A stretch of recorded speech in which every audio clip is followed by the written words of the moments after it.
అతడే ఒక యుద్ధంలా అడుగేశాడంట, పాల్కొండ గుండెల్లో కొలువయ్యాడంట.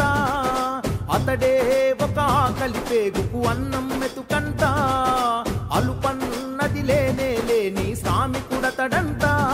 తన తల్లి పాదాలకు వేల దండాలోరన్నా, తన రక్తాన్నే పేదల పక్షం నిలిపినడోరన్నా.